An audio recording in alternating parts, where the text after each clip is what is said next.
get high, not to come down. Seated in heavenly places by the Spirit of the living God. I'm above, and I am more than victorious. Welcome to Nothing But Faith. This is Pastor Clarice Okengwa of Jesus Reigns Ministries International in Dallas, Texas, in the USA. I'm equally the visionary of the Rebuilding Watching Prayer Warriors at the Gates 4 Nations, a kingdom intercession assignment. We are here today to talk about one of the most important topics in the Bible. And we can as well say it is one of the ultimate, most important topic when it comes to our relationship with God. Nothing but faith. Faith has to be given a huge priority if we want to have a very balanced and stable walk with God or growth in our Christianity. Faith cannot just be overlooked. Faith cannot just be neglected. Faith cannot be ignored. Faith cannot be taken for granted. Faith requires work. Faith is very important. You see, faith is mentioned in the Bible with the studies given by the New International Version, about 250 or above 200, a little bit above 250 times, which really shows how much important it is. And there are very powerful and strong statements made about faith in the Bible. It is important for us to, first of all, consider to ask ourselves, what is faith? What is faith? The Bible takes time to define faith. In Hebrews chapter 11 and verse 1, and I'm going to read. Now faith is the assurance of things hoped for, the conviction of things not seen. If we just consider that definition, the assurance of things hoped for, and the conviction, some different Bibles will say the assurance and the demonstration of things hoped for. It is important to have the right perspective about faith. First of all, through the definition of faith. What is faith? Thankfully, the Bible in Hebrews chapter 11 and verse 1 gives us a very clear definition of faith. And I'm going to read. Now faith is the assurance of things hoped for and the conviction of things unseen. What a powerful definition of faith. Let us break down into understanding that a little bit more. First of all, why do we have the expression now? Now resonates onto us as present. Faith is present. Faith is present. The efficient faith and the effective faith has to be present, considering the fact that faith is the assurance of things hoped for. It has to be in the present. That assurance has to be in the present. You know, every one of us can testify of the fact that we wake up every day with different moods. Some days we wake up and we feel like we've won the Olympics. And some other days we wake up and we feel like we're having a mountain to throw into the sea, and that without faith. So faith is a matter of the now, the present, the now second of our life. In the now, the moment you think, the moment you have reflection, the moment you are challenged, the moment you are traveling, the moment you are fought, the moment you are sick. Faith is a matter of the now. And so, faith has to be understood in the now. Faith has to be understood in the now. And we're going to have time to talk a little bit more about hope. Faith is the assurance of things hoped for. So what is hope? Hope is a belief in a desire that can happen. It's a belief that something will happen or can happen. So it takes hope to trigger faith. It takes hope to trigger faith. Hope sits, or faith sits on hope. It is the assurance of things hoped for. What is your hope? That just tells us that we have no right to bury our hope. We cannot just bury our hope. Usually when people go into depression, it's because all hope is buried. It's because the enemy has succeeded in playing with their mind and convincing them there is no need, convincing them that there is no need to hope. There is absolutely no need to dream, because usually dreams precedes hope. So now faith is the assurance of things hoped for and the conviction of things unseen. Wow. If we can just have the assurance for things hoped, how paradoxical it is to ask us to have a conviction for things unseen. So faith comes to validate hope. Faith comes to give a solid foundation to your hope. Faith comes to bring your hope to life. Hebrews chapter 11 verse 1 is usually used in relation to our covenant with God as the definition of faith. So I'm going to ask us to purposely decide to know what faith is and to hold on to knowing what faith is, because if you don't know what faith is, you can stand for faith. You can fight for having faith. You can't invest in faith. It is the faith that you know that you are going to fight for. It is the faith that you know that you are going to invest into. It is the faith that you know that you are going to want to have. Faith is the evidence or the conviction of things hoped for. That is such a positive and powerful statement. It is the conviction, it is the assurance of those things that we do not see. Listen to me. Faith is also always associated to positivity. You cannot have faith and miss the positive.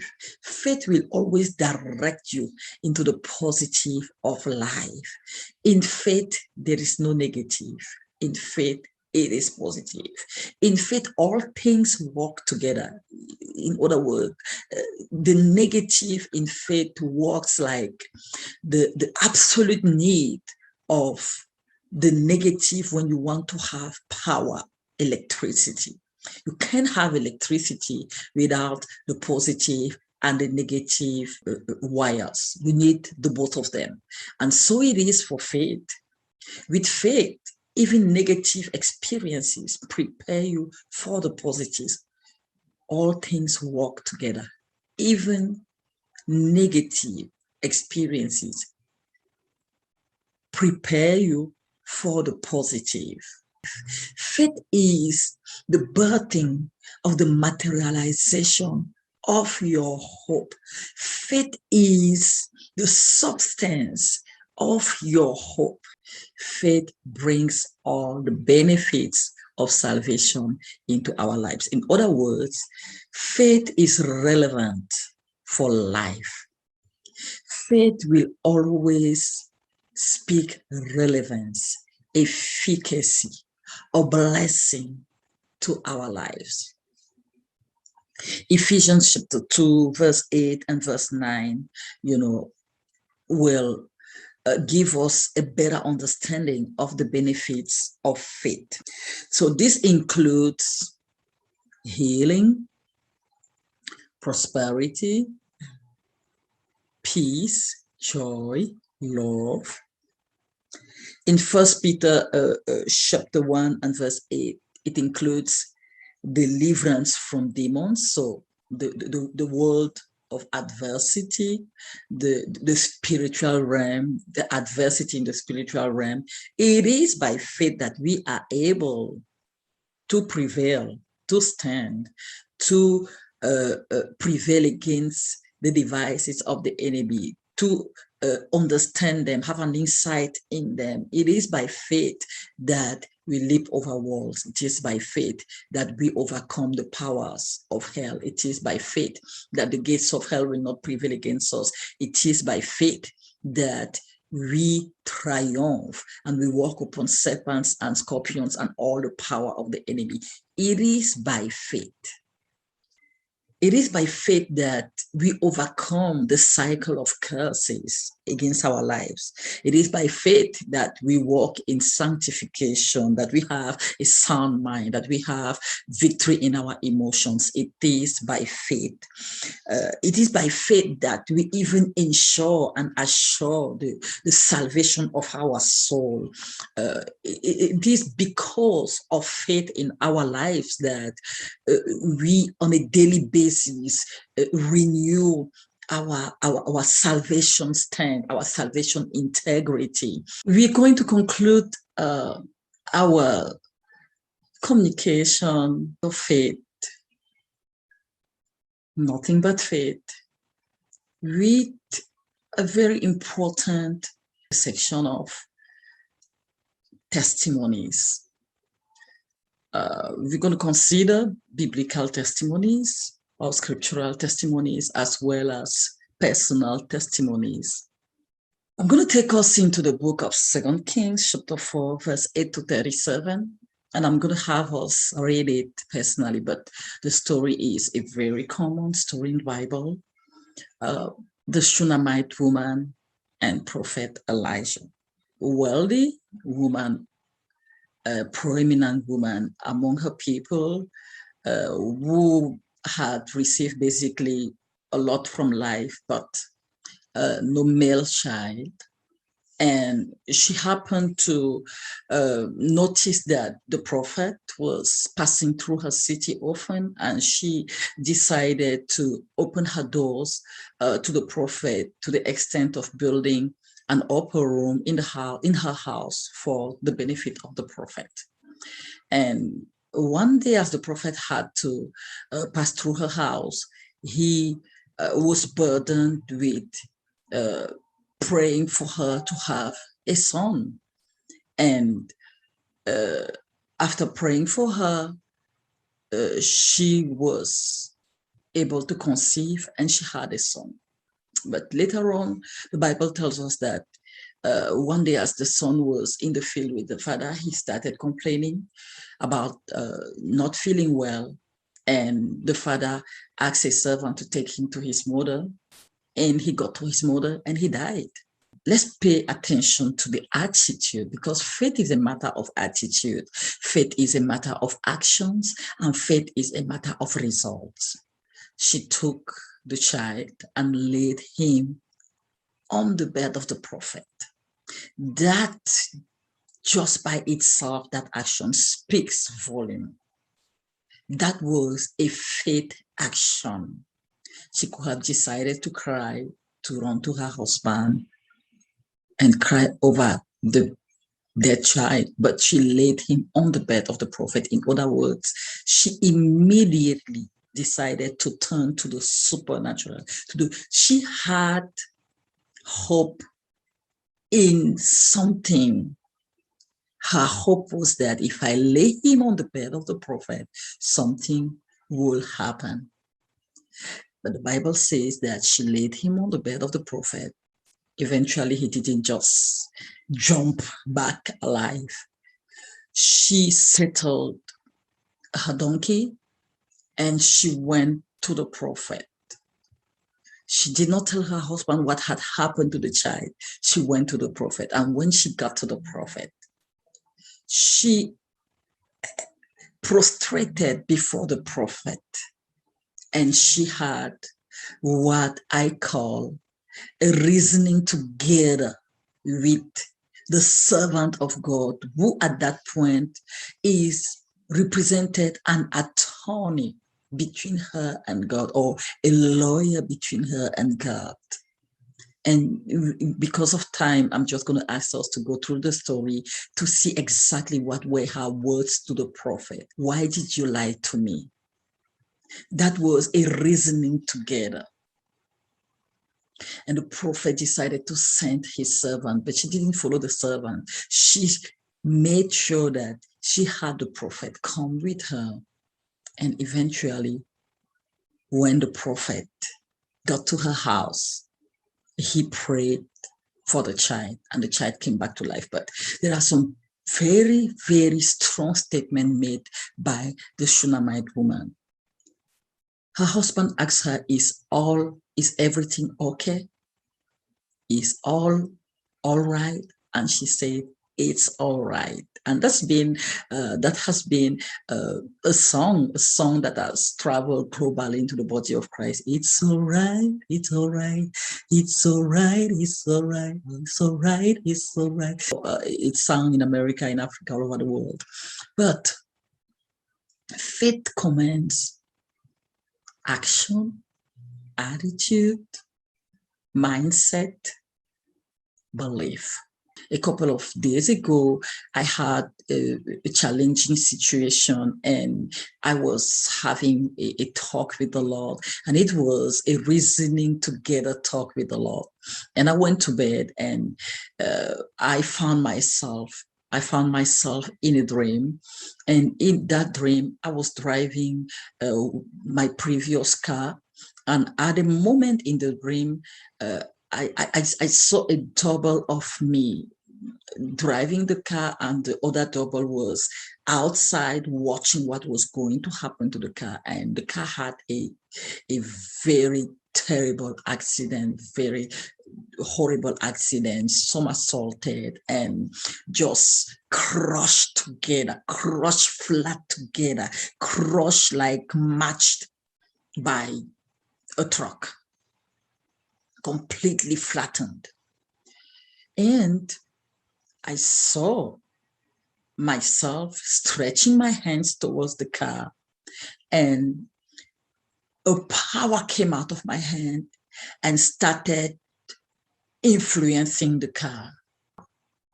To my amazement, the car turned back on the tires, and then the car started growing like a balloon that was pumped and taking back its shape. And it was iron. It was an amazing sight.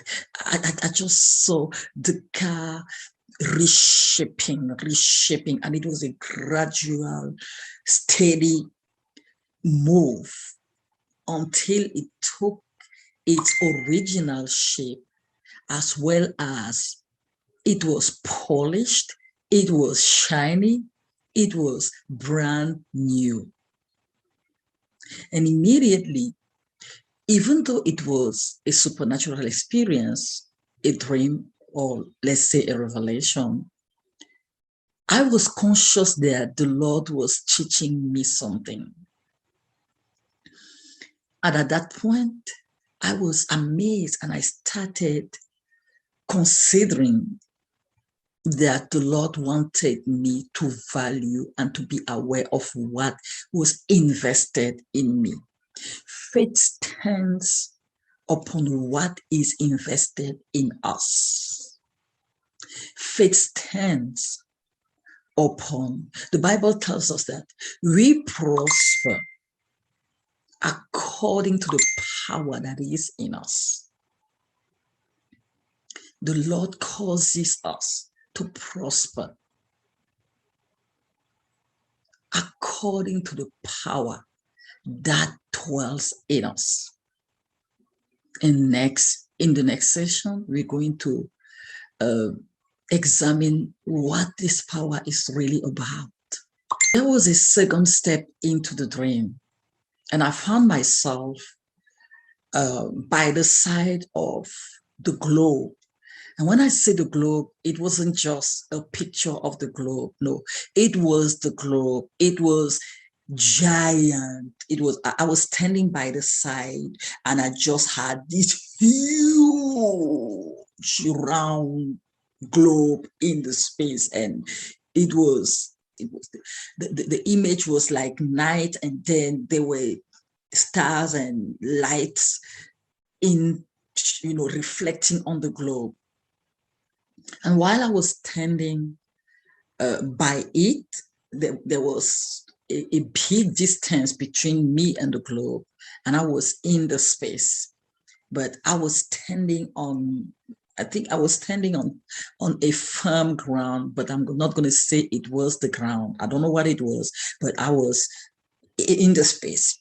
And while I was standing there, I can't say exactly that it was the ground, but I know absolutely that I was in the space.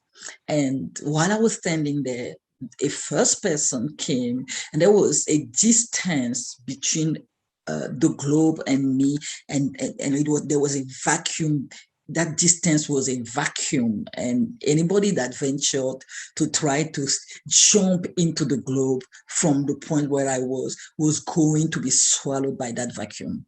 But to my amazement, I saw somebody coming and jumping. And while they jump, as they jump into the vacuum, it wasn't having a foundation. It was not like a ground that just grew up. No, it was like a surface of ground that appeared under their feet, and that just carried them to the globe.